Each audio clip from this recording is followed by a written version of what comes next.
أشهد أن لا إله إلا الله وحده لا شريك له وأشهد أن محمدا عبده ورسوله أما بعد فأعوذ بالله من الشيطان الرجيم بسم الله الرحمن الرحيم الحمد لله رب العالمين الرحمن الرحيم مالك يوم الدين إياك نعبد وإياك نستعين اهدنا الصراط المستقيم صراط الذين أنعمت عليهم غير المغضوب عليهم ولا الضالين. 3 நாட்களுக்கு பிறகு 23 மார்ச் வருகிறது. அந்த நாளில் ஹதரத் மஸீஹ் மவ்ஊத் அலைஹிஸ்ஸலாம் பையத்தை தொடங்கினார்கள். அவர்களுடைய மஸீஹ் மவ்ஊத் என்ற வாதத்துடன் முறைப்படி அஹ்மதியா ஜமாத்தின் அடிக்கல் நாட்டப்பட்டது. ஜமாத்தில் இந்த நாள் மஸீஹ் மவ்ஊத் தினமாக கொண்டாடப்படுகிறது. அதன் அடிப்படையில் கூட்டங்கள் நடத்தப்படுகின்றன. ஹதரத் மஸீஹ் மவ்ஊத் அலைஹிஸ்ஸலாமுடைய வாதம் மற்றும் அவர்களின் நோக்கம் அப்போது எடுத்து வைக்கப்படுகிறது. இந்த அடிப்படையில் அதற்கு 3 நாட்களுக்கும் நிலையில் எடுத்து வைக்கப்படுகிறது. இன்று நான் ஹதரத் மஸீஹ் மவ்ஊத் அலைஹிஸ்ஸலாமுடைய வார்த்தைகளில் அந்நாளின் மேற்கோள்களை எடுத்து வைப்பேன். இவ்வருடம் பெரும்பாலான நாடுகளிலும் இடங்களிலும் வைரசுடைய தொற்று நோய் பரவியுள்ளதால் கூட்டம் நடத்த முடியாமல் உள்ளது. எனவே எனது ஹுத்பாவுடன் MTA-விலும் புரோகிராம்கள் நடத்தப்படும். அதனை ஒவ்வொரு அஹ்மதியும் வீட்டில் இருந்தவாறு பிள்ளைகளுடன் கேட்க முயற்சி செய்ய வேண்டும். ஹதரத் மஸீஹ் மவ்ஊத் அலைஹிஸ்ஸலாம் ஹதரத் நபிகள் நாயகம் ஸல்லல்லாஹு அலைஹி வஸல்லம் உடைய அடிமை என்ற முறையில் அன்னாரின் பணியையும் அன்னாரின் மார்க்கத்தையும் உலகில் பரப்புவதற்காக வந்திருந்தார்கள்.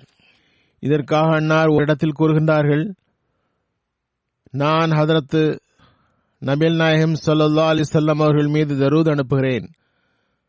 அன்னாருக்காகவே இந்த இயக்கத்தை உருவாக்கினான். அன்னாரின் அருள் மற்றும் பர்க்கத்தின் விளைவால்தான் இந்த உதவிகள் கிடைக்கின்றன. அன்னார் கூறுகின்றார்கள், நான் திறந்து கூறுகிறேன், இதுவே எனது கொள்கையும் வழியும் ஆகும். ஹதரத் நபிகள் நாயகம் ஸல்லல்லாஹு அலைஹி வஸல்லம் உடைய பின்பற்றுதல் மற்றும் வழிநடத்தல் இல்லாமல் எந்த மனிதனும் எந்த ஆன்மீக அருளையும் பெற முடியாது.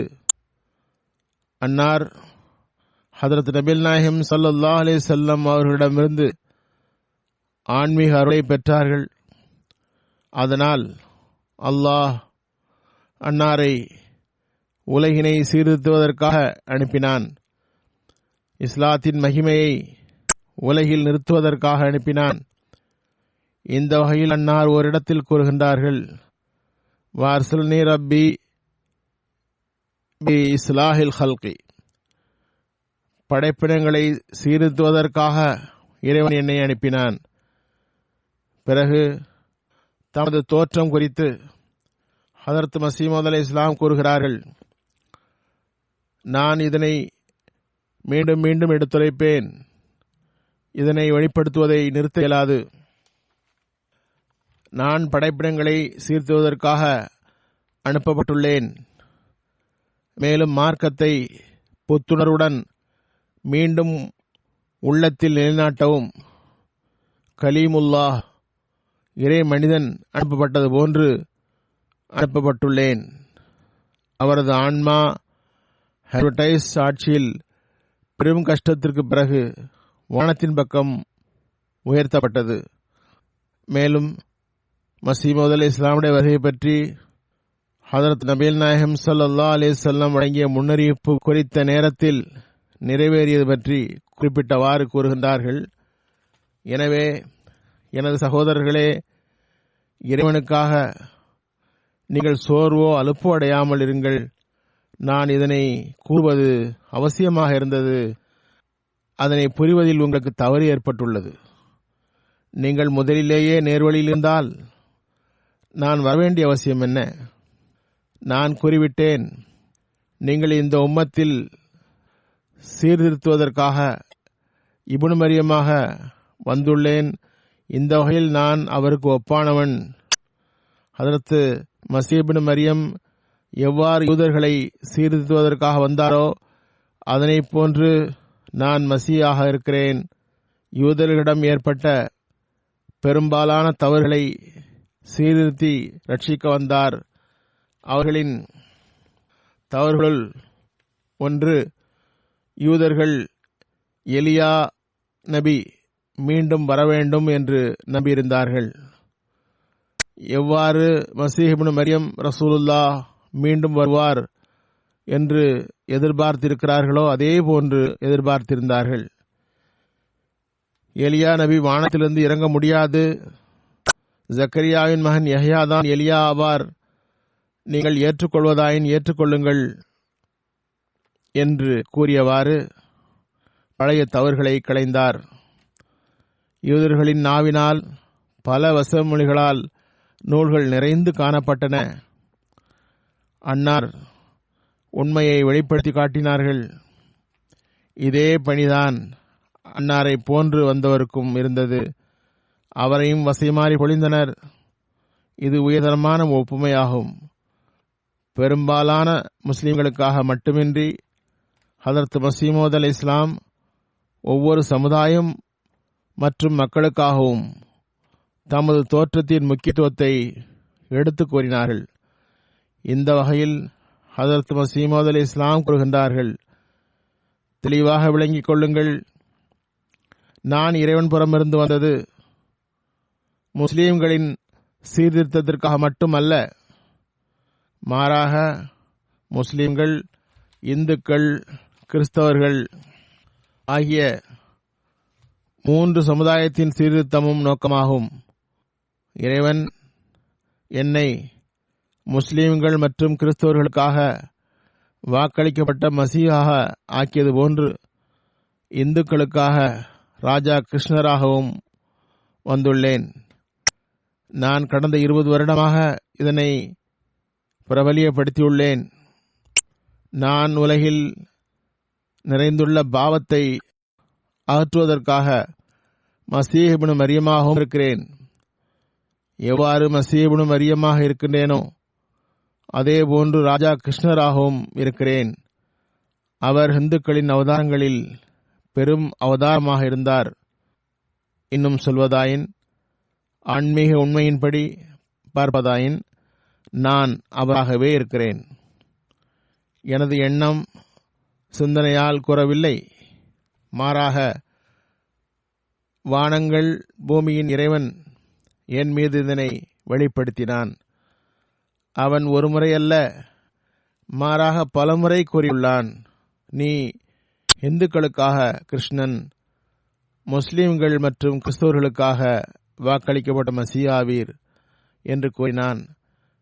நான் அறிவேன், அறிவற்றோராக இருக்கும் முஸ்லிம் இதனை கேட்டவுடன் இவர் காஃபிரின் பெயரை தனக்குத்தானே சூட்டிக்கொண்டு தெளிவாக காஃபிராகிவிட்டார் என்று கூறுவர். ஆனால் இது இறைவனின் வஹியாகும், என்னால் வெளிப்படுத்தாமல் இருக்கவே முடியாது. இது பெரும் கூட்டத்தில் இதனை எடுத்து வைக்கும் முதல் நாள் ஆகும். எவர் இறைவனுக்காக ஆகிவிட்டாரோ அவர் பழி கூறுபவரின் பழி சொல்லுக்கு அஞ்சுவதில்லை. இதனை அன்னார் லெக்சர் சியால்கோட்டில் கூறியுள்ளார்கள். இந்த லெக்சரை அன்னார் இந்து முஸ்லிம்கள் அடங்கிய பெரும் கூட்டத்தில் நிகழ்த்தினார்கள். பிறகு அன்னார் தமது தோற்றத்தின் முக்கியத்துவத்தை விளக்கியவாறு கூறுகிறார்கள். மனிதன் அல்லாஹின் கட்டளையை எதிர்க்கும் போது பாவங்களை பெறுபவனாகிறான். ஒரு சாதாரண இராணுவ வீரன் அரசின் கடிதத்தை எடுத்துக்கொண்டு வரும்போது அதனை ஏற்காதவர் குற்றவாளியாக கருதப்படுகிறார், தண்டனை பெறுகிறார். நிழலான ஆட்சியாளரின் நிலை இதுவென்றால் அஹ்கமுல் ஹாக்கிமீன் ஆட்சியாளர்களுக்கெல்லாம் ஆட்சியாளனுடைய கட்டளையை கண்ணிய குறைவும் மரியாதை குறையும் செய்வது அல்லாஹுக்கு செய்யும் எத்தகைய மாறுபாடாகும். இறைவன் தன்மானமுள்ளவன். அவன் சூழ்நிலைக்கு ஏற்ப தேவைப்படும் நேரத்தில் வழிபிறந்த நூற்றாண்டின் தொடக்கத்தில் ஒரு மனிதனை அனுப்பினான். அவர் மக்களை நேர்வழியின் பக்கம் அழைப்பதற்காக அனுப்பினான். அவரது சீர்திருத்த முயற்சிகளை காலுக்கு கீழிட்டு நசுக்குவது பெரும் பாவமாகும். அன்னார் கூறுகின்றார்கள், இறைவனது நாட்டமின்றி மனிதனுக்கு அறிவு கிடைக்கவே முடியாது. மனிதன் என்ன பொருள்? அவன் தன்னை இறை நாட்டத்தை விட மேலாக கருதுவதற்கு. இறைவனது நாட்டமும் விளைவும் இப்போது தெளிவாகவும் விரைவாகவும் வந்துள்ளது. ஒரு காலம் இருந்தது, அப்போது இஸ்லாத்தில் ஒரு மனிதன் முர்ததாகிவிட்டால் அன்னார் அக்காலம் பற்றி கூறுகிறார்கள், பெரும் பூகம்பம் ஏற்பட்டுவிடும். இப்போது இஸ்லாம் காலுக்கு கீழிட்டு நசுக்கப்படுகிறது. 1,00,000 முர்ததுகள் உள்ளனர். பிறகு அன்னார் கூறுகின்றார்கள், இஸ்லாம் போன்ற ஒரு புனிதமாக்கப்பட்ட தூய்மையாக்கப்பட்ட மார்க்கத்தின் மீது இவ்வளவு தாக்குதல் தொடுக்கப்படுகிறது. 1000 லட்சம் நூல்கள் ஹதரத் ரசூலுல்லாஹி ஸல்லல்லாஹு அலைஹி வஸல்லம் அவர்களை வசைமாரியால் நிறைத்து வெளியிடப்படுகிறது. பல நூல்கள், பல கோடி பிரதிகள் அடிக்கப்படுகின்றன. இஸ்லாத்திற்கு எதிராக என்னவெல்லாம் வெளியிடப்படுகிறதோ அனைத்தையும் ஓரிடத்தில் ஒன்று கூட்டினால் அது ஒரு மலையாகிவிடும். முஸ்லிம்களின் நிலை இதுவாகும். அவர்களிடம் உயிரில்லை, அனைவரும் இறந்துவிட்டனர். இப்போது இறைவனும் அமைதியாக இருந்துவிட்டால் பிறகு என்ன நிலை உருவாகும்? இறைவனது ஒரு தாக்குதல் மனிதனின் 1000 தாக்குதல்களை விட பெரியது. அதனால் மார்க்கம் உயர்நிலை அடையும். கிறிஸ்தவர்கள் 19 நூற்றாண்டுகளாக கூச்சலிடுகிறார்கள். ஈசா நபி இறைவன் என்கிறார்கள். அவர்களின் மார்க்கம் வளர்ந்துவிட்டது. முஸ்லிம்கள் இன்னும் அவர்களுக்கு உதவி செய்கிறார்கள். கிறிஸ்தவர்களின் கையிலுள்ள ஒரே ஆயுதம் இதுவே. அது மசீஹ் உயிருடன் இருக்கிறார், உங்கள் நபி ஸல்லல்லாஹு அலைஹி வஸல்லம் இறந்து விட்டார்கள் என்பதாகும். லாகூரில் லார்டு பிஷப் ஒரு பெரும் கூட்டத்தில் இதனை எடுத்துக் கூறுகிறார். முஸ்லிம்களால் பதில் கூற முடியவில்லை. நமது ஜமாத்துடைய முஃப்தி முகமது சாதிக் சாப் அங்கிருந்தார்கள். அன்னார் எழுந்து திருக்குரான், ஹதீஸ், வரலாறு மற்றும் இஞ்சில் மூலமாக ஹதரத் ஈசா அலைஹிஸ்ஸலாம் இறந்துவிட்டதாக நிரூபித்து காட்டினார்கள். நமது நபி ஸல்லல்லாஹு அலைஹி வஸல்லம் உயிருடன் இருக்கிறார்கள். ஏனென்றால் அன்னாரின் அருளை பெற்றவாறு அற்புதங்களும் அசாதாரணங்களும் செய்யத்தக்கவர்கள் எப்போதும் இருந்து வந்துள்ளார்கள் என்றதும் அவர்களால் எந்த பதிலும் கூற முடியவில்லை.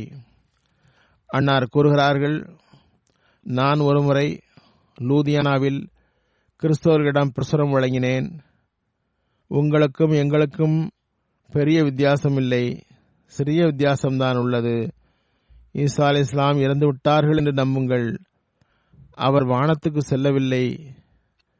உங்களுக்கு இதில் என்ன கஷ்டம் உள்ளது? இதனை கூறியதும் அவர்கள் மிகவும் ஆடிப்போய்விட்டார்கள். நாங்கள் இவ்வாறு நம்பினால் ஈசா இறந்து விட்டார் என்றும் விண்ணிற்கு செல்லவில்லை என்றும் நம்பினால் ஒரு கிறிஸ்தவரும் இருக்க மாட்டார் என்றார்கள்.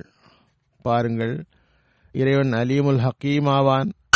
அவன் ஒரு கோணத்தை எடுத்துடான். அதனால் எதிரிகள் அழிந்து விடுகிறார்கள். முஸ்லீம்களுக்கு இவ்விஷயத்தில் ஏன் அடம்? ஹதரத் ஈசா அலை இஸ்லாம் ஹதரத் நபில்லாஹிம் ஸல்லல்லாஹு அலைஹி அவர்களை விட பெரியவரா? என்னுடன் பகமை இருந்தால் வரவும் இராதீர்கள். இஸ்லாம் மார்க்கத்திற்கு நஷ்டம் விளையும் பணியை செய்யாதீர்கள். இறைவன் நஷ்டமான எந்த கோணத்தையும் கையாளுவதில்லை. இந்த நடைமுறையை தவிர வேறு எதன் மூலமும் சிலுவையை முறிக்க முடியாது. ஒரு சந்தர்ப்பத்தில் ஹதரத் அக்தஸ் மஸீஹ் மவ்ஊத் அலைஹிஸ்ஸலாம் கூறுகின்றார்கள், எந்த வேலைக்காக இறைவன் என்னை நியமித்துள்ளானோ அது இறைவனுக்கும் அவனது படைப்பினங்களுக்கும் இடையிலுள்ள தொய்வை அகற்றி அதனை நிரப்பி அன்பு நேசம் கலப்பின்மையினால் அதனை நிரப்புவதாகும். உண்மையை வெளிப்படுத்தி மார்க்க சண்டைகளை அகற்றி சமாதானத்தின் அடிப்படையை ஏற்படுத்துவதும் ஆகும். உலகின் பார்வையில் இருந்து மறைந்துவிட்ட மார்க்க உண்மைகளை வெளிப்படுத்தி காட்டுவதாகும். மன இருள்களின் மறைந்துவிட்ட ஆன்மீகத்திற்கு முன்மாதிரி காட்டுவதாகும். மேலும் இறை ஆற்றல்கள் மனிதனிடம் நுழைந்து கவனம் மற்றும் வேண்டுதல் மூலம் வெளிப்படுகின்றன. அதனை வெறும் சொல்லளவிலன்றி செயல் நிலைமைகளின் மூலமாக வெளிப்படுத்தி காட்டுவதாகும். எல்லாவற்றுக்கும் மேலாக ஒளி வீசும் ஏகத்துவமாகிய எல்லாவித இணைவைப்பிலிருந்தும் விலகியதும் இப்போது மறைந்துவிட்டதுமானதை மீண்டும் சமுதாயத்தில் நட்டுவதுமாகும். இவை அனைத்தும் எனது சக்தியால் நடக்காது. மாறாக அந்த இறைவனின் ஆற்றலால் நடக்கும். அவன் வானங்கள் பூமியின் இறைவனாவான். நான் பார்க்கிறேன், ஒருபுறம் இறைவன் என் மீது கவனம் செலுத்தி தனது வஹியை வழங்கி என் உள்ளத்தில் ஒரு வேகத்தை ஏற்படுத்தியுள்ளான். இத்தகைய சீர்திருத்தத்திற்கு தயார் செய்தான்.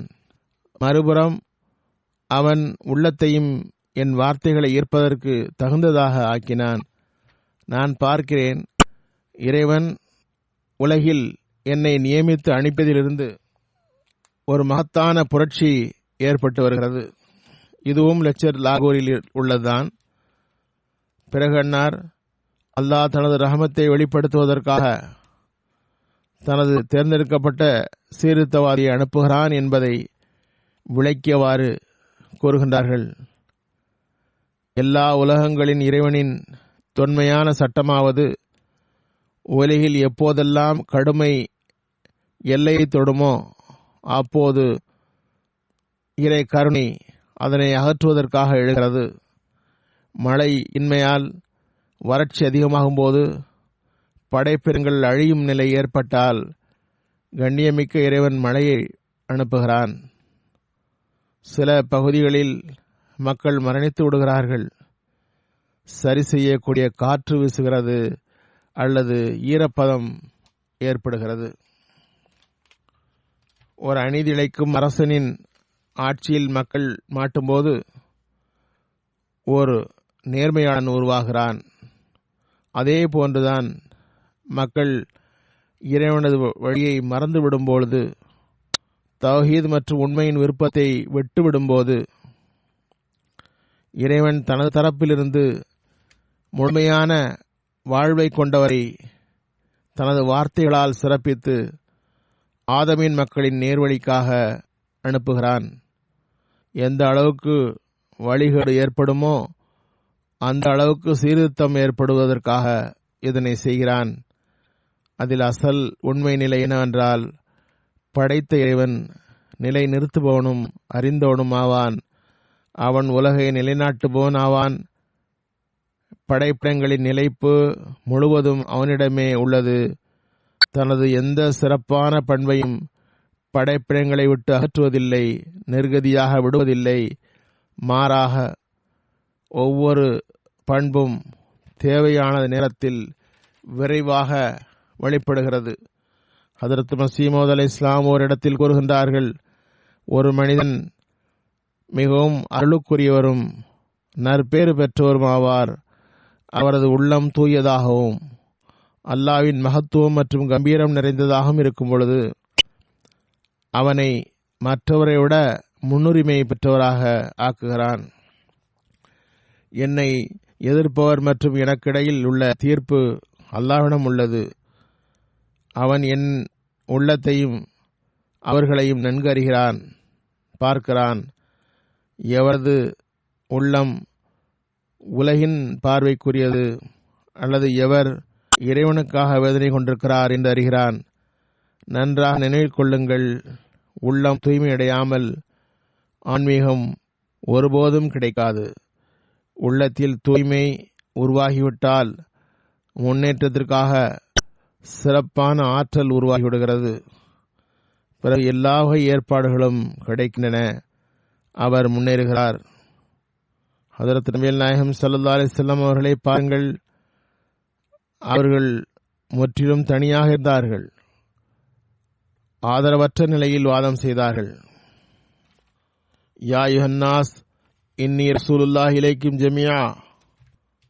அந்த எந்த நண்பரோ உதவியாளரோ இல்லாத ஒரு மனிதர் இவ்வாறு வாதம் செய்ய முடியும் என்று எவர் நினைக்க முடியும்? கூடவே எவ்வளவு துன்பங்கள் வந்தன, அதில் 1000ல் ஒரு பகுதியும் நமக்கு வரவில்லை. பிறகு ஹதரத் மஸீமூத் அலைஹிஸ்ஸலாம் பொதுவாக உலகிற்கு போதனை செய்தவாறு கூறுகிறார்கள். பிறகு நமது இறுதி போதனையாவது, நீங்கள் உங்கள் ஈமானை அறிந்து வைத்திருங்கள். நீங்கள் தற்பெருமை கொண்டு கம்பீரமிக்க இறைவன் முன் குற்றவாளியாகிவிடாதீர்கள். பாருங்கள், உங்கள் மீது எத்தகைய நிலையில் கவனம் செலுத்தினான். ஆகவே கவனிக்க வேண்டிய நேரமாக இருந்தது. எனவே நீங்கள் எல்லா நற்பேற்றுக்கும் வாரிசாகுங்கள். இறைவன் வானத்தில் இருந்து பார்த்தான்.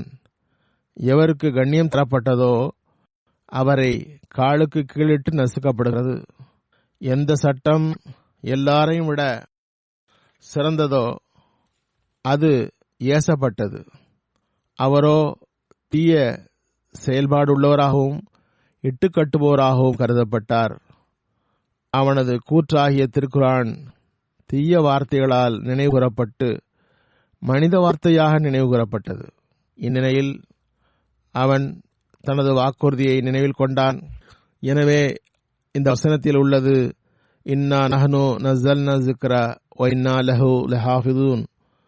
எனவே இன்று அந்த வாக்குறுதி நிறைவேறும் நாளாகும். வல்லமை மிக்க தாக்குதல்கள் மூலம் இறைவன் அதனை நிரூபித்து விட்டான்.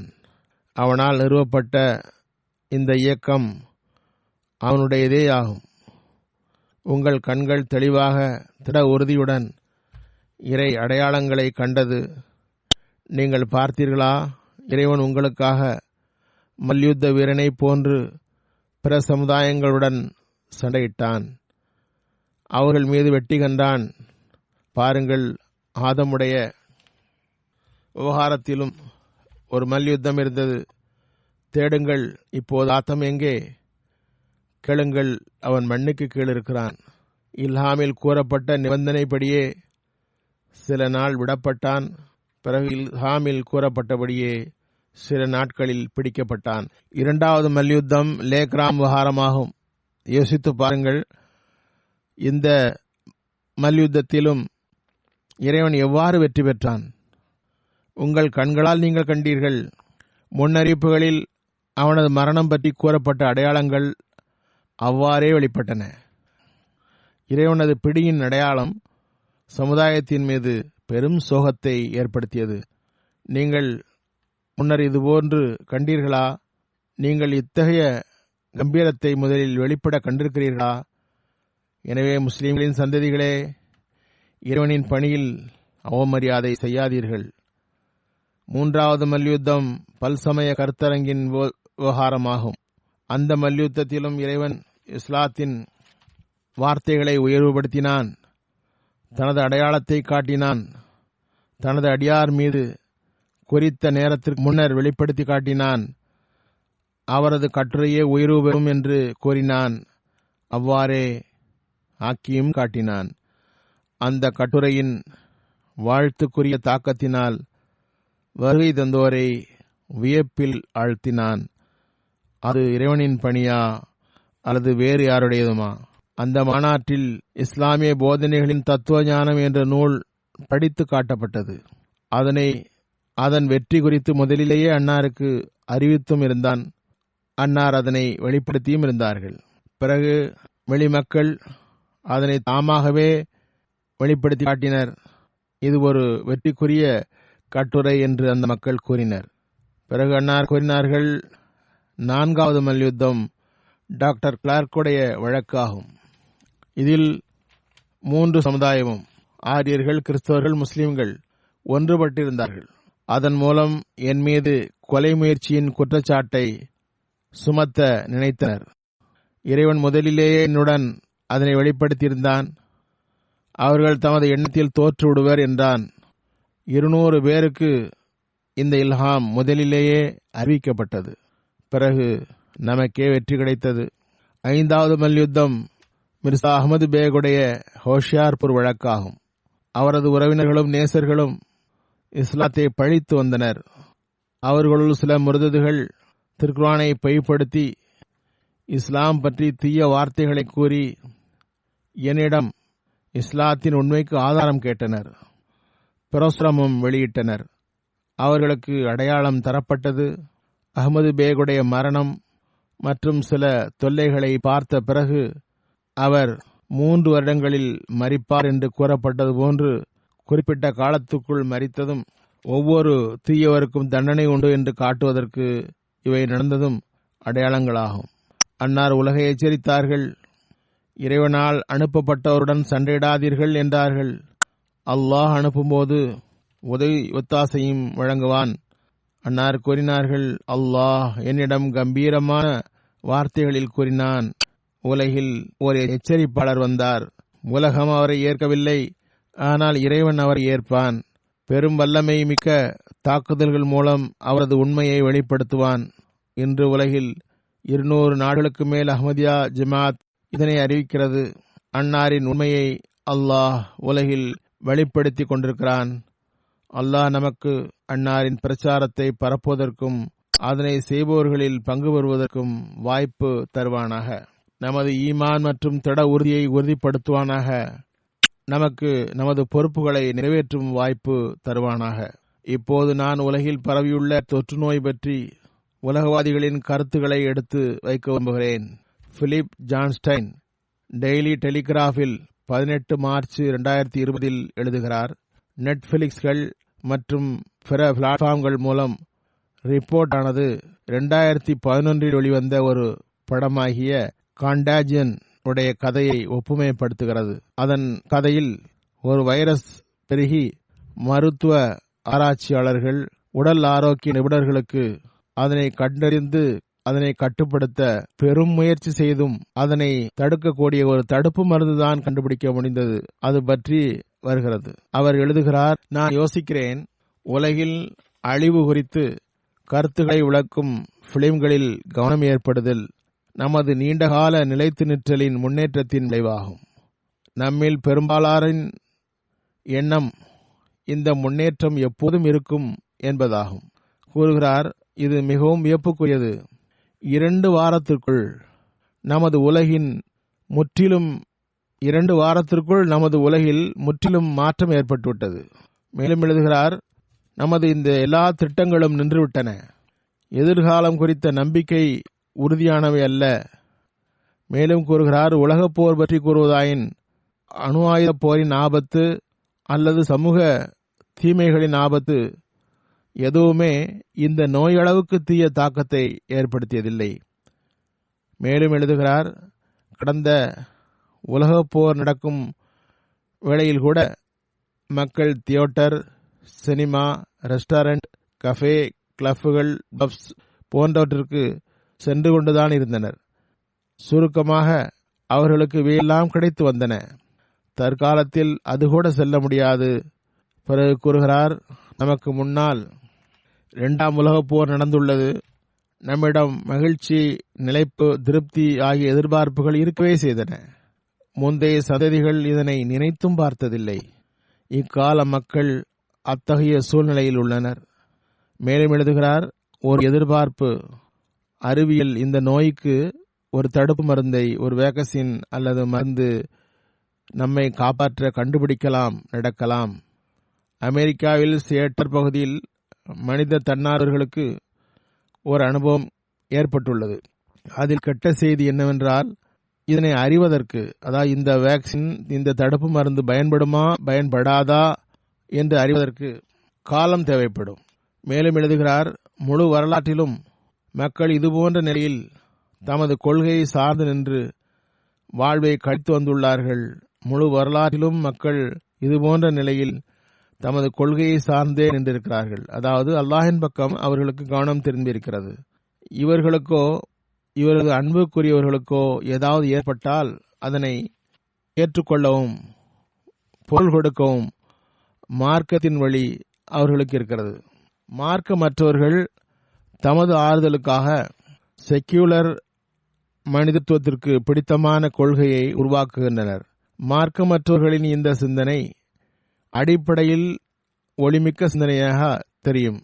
மனித முயற்சியால் இயற்கை செயல்களை மேம்படுத்த முடியும் என்றும், அதனை இறைவனது வல்லமை மற்றும் தண்டனையுடன் இணைக்க வேண்டிய அவசியமில்லை என்றும், எல்லாம் சரியாகிவிடும் என்றும் எத்தனை முறை நாம் மக்கள் கூற கேட்டுள்ளோம். அறிவியலாளர்கள் ஒரு தீர்வு கண்டுபிடித்து விடுவார்கள் என்று. குளோபல் வார்மிங், பூமி சூடாகுதல் பிரச்சனையாகட்டும், தொற்று நோயாகட்டும், இவையெல்லாம் மேற்கண்ட சிந்தனை சரியா என்ற எண்ணத்தை ஏற்படுத்துகிறது. பிறகு அவ்வாறு இல்லையென்றால் பிறகு நான் சர்ச்சின் பக்கம் திரும்பி செல்லுகிறேன். வெளிப்படையான இறைவனை விட்டு விலகி இருப்பவர்கள் இவ்வாறு செய்கிறார்கள்.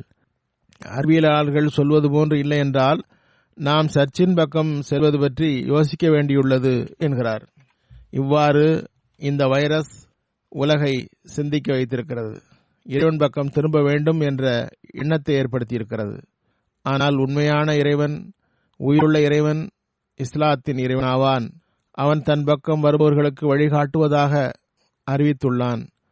ஒரு அடி வைப்பவர்களுக்கு முன்வந்து கையை பிடிப்பதாக அறிவித்திருக்கிறான். தனது அடைக்கலத்தை எடுப்பதாக அறிவித்துள்ளான். எனவே இந்த நிலையில் நாம் நமது நிலைமைகளை கவனத்தில் கொள்ளும் வேளையில் நமது தப்லீகையும் அழகிய முறையில் செய்வது அவசியமாகும். உலகிற்கு இஸ்லாம் பற்றி முன்பை விட அதிகமாக கவனம் ஏற்படுத்த வேண்டும். பிறகு ஒவ்வொரு அஹ்மதியும் முயற்சி செய்ய வேண்டும். உலகம் தாம் நிலைத்து நிற்க விரும்பினால் தம்மை உருவாக்கிய இறைவனை அறிய வேண்டும். சிறந்த முடிவை விரும்பினால் உங்களை உருவாக்கிய இறைவனை கண்டறியுங்கள். இறுதி காலத்தில் வாழ்க்கையை சிறந்த வாழ்க்கையாகும். அவனுக்கு எதனையும் இணையாக்காதீர்கள். அவனது அடியார்களின் உரிமையை தாருங்கள். ஆகவே எப்போதும் நாம் யோசித்து முயற்சி செய்ய வேண்டும். அல்லாஹ் எல்லோருக்கும் அதற்கு வாய்ப்பு தருவானாக. இந்த ஆபத்து அதிகமானால் நல்ல விளைவு ஏற்பட நாம் இறைவன் பக்கம் திரும்ப வேண்டியதுடன் உலகவாதிகளிடமும் அதனை தெளிவுபடுத்த வேண்டும். இறுதி முடிவு கடைசி கால வாழ்வின் முடிவாகும். அதற்காக எவ்வாறேனும் அல்லாஹ்விடமே வர வேண்டும் என்று தெரிவிக்க வேண்டும். இது பற்றி ஒரு நிபுணரின் எச்சரிக்கை என்னவென்றால், தி டைம்ஸ் 6 மார்ச்சில் ஒரு கட்டுரை வெளிவந்துள்ளது. அந்த நிபுணர் எச்சரித்திருக்கிறார், ஆபத்தான வைரஸ்களின் மரபணு மாற்றங்கள் ஏற்பட சாத்தியமுண்டு. அதனால் சில வருடங்களில் வேறு வகை கரோனா வைரஸ் உருவாகவும் சாத்தியமுண்டு. எனவே கூறுகிறார், 3 ஆண்டுகளுக்கு பிறகு வேறு வகை நோய் வரலாம்.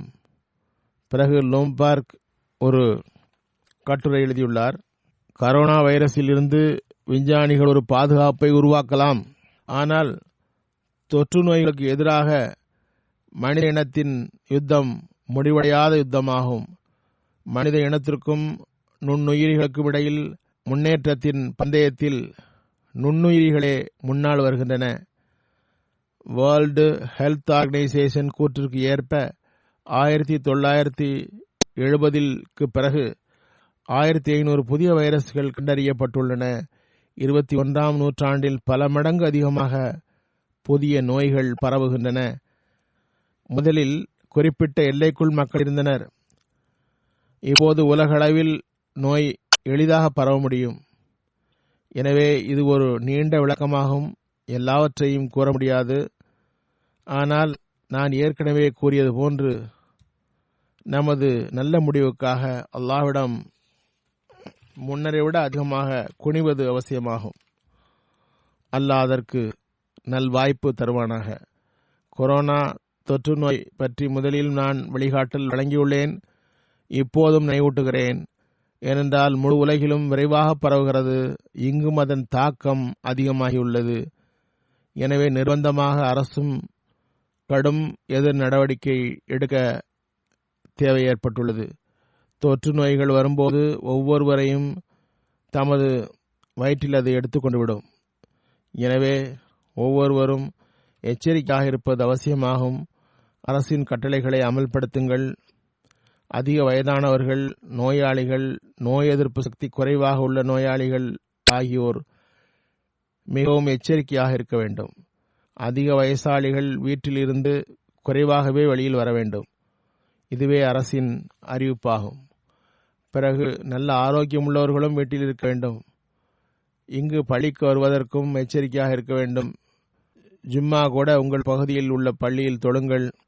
இங்கு வருகையை பார்க்கும்போது ஜும்மாவுக்காகவும் கூட கூடாது என்று அரசு அறிவிப்பாக வந்தால் தவிர மக்கள் பெரும்பாலார் தம்முடைய பகுதியிலேயே தொழுகிறார்கள் என்றே தெரிகிறது. பிள்ளைகளுடன் வந்தால் பெண்களும் பள்ளிக்கு வருவதிலிருந்து விலக வேண்டும். பிள்ளைகளுடன் வரக்கூடிய பெண்கள் பள்ளிக்கு வருவதிலிருந்து விலகி இருக்க வேண்டும். பிறகு டாக்டர்களும் இதே கூறுகின்றார்கள். உங்கள் உடலில் நோய் எதிர்ப்பு ஆற்றலை வளர்க்க உங்கள் ஓய்வில் கவனத்தை செலுத்த வேண்டும். உங்கள் தூக்கத்தை முழுமையாக தூங்க வேண்டும். நீங்களும் குழந்தைகளும் சரி. பெரியவர்கள் 6-7 மணி நேரம், குழந்தைகள் 8-9 மணி நேரம் அல்லது 10 மணி நேரம் உறங்க வேண்டும். அதன் பக்கம் கவனம் செலுத்த வேண்டும்.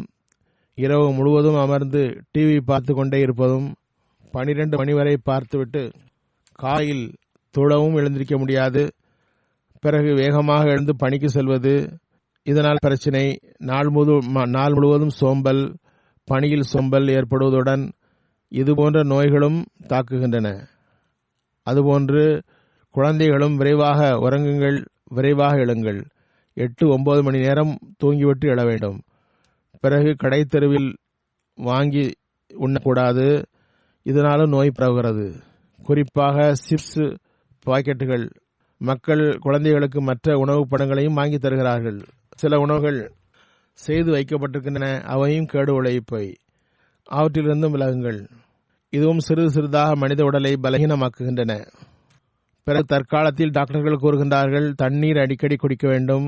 1 மணி நேரம் அல்லது அரை மணி நேரம் அல்லது 3/4 மணி நேரத்துக்கு ஒரு முறை தண்ணீர் சிறிது அருந்த வேண்டும். நோய்களிலிருந்து தப்ப ஒரு வழி, கைகளை தூய்மையாக வைக்க வேண்டும்.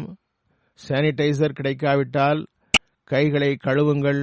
ஒரு நாளொன்றுக்கு 5 முறை ஒது செய்வதும் சுத்தம் செய்ய வாய்ப்பு கிடைக்கிறது. அதன் பக்கம் கவனம் செலுத்துங்கள்.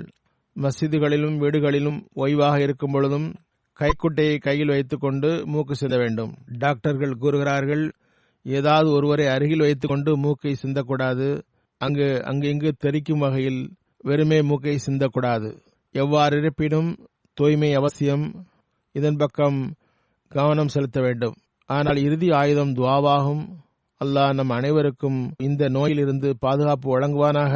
இந்த நோயினால் ஏதாவது காரணத்தினால் பாதிக்கப்பட்ட அகமதிகளுக்காகவும் குறிப்பாக துஆ செய்யுங்கள். அல்லது டாக்டர்களுக்கு அவரிடம் வைரஸ் இருக்கிறது என்ற சந்தேகம் இருந்தால் அத்தகைய அகமதிகளுக்காகவும் அகமதிகள் துஆ செய்ய வேண்டும். அல்லது வேறு ஏதாவது நோயினால் பாதிக்கப்பட்டு இருந்தாலும் சரி துஆ செய்யுங்கள். அதுபோன்று பலகீனம் இருந்தால் வைரஸ் தாக்குதல் தொடுக்கும். அல்லாஹ் அத்தகையோருக்காகவும் பாதுகாப்பு தர துஆ செய்யுங்கள். குறிப்பாக ஒவ்வொருவருக்காகவும் துஆ செய்யுங்கள். அல்லாஹ் இந்த உலகை இந்த தொற்று நோயின் தாக்கத்திலிருந்து பாதுகாப்பானாக. நோய்களுக்கு முழுமையான நிவாரணம் வழங்குவானாக. ஒவ்வொரு அகமதிக்கும் பாதுகாப்பு வழங்குவதுடன் ஈமான் மற்றும் திட உறுதியையும் பெறக்கூடிய தௌஃபீக் தருவானாக.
الحمد لله نحمده ونستعينه ونستغفره ونؤمن به ونتوكل عليه ونعوذ بالله من شرور أنفسنا ومن سيئات أعمالنا من يهده الله فلا مضل له ومن يضلل فلا هادي له ونشهد أن لا إله إلا الله ونشهد أن محمدا عبده ورسوله عباد الله رحمكم الله إن الله يأمر بالعدل والإحسان وإيتاء ذي القربى وينهى عن الفحشاء والمنكر والبغي يعظكم لعلكم تذكرون اذكروا الله يذكركم وادعوه يستجب لكم ولذكر الله أكبر.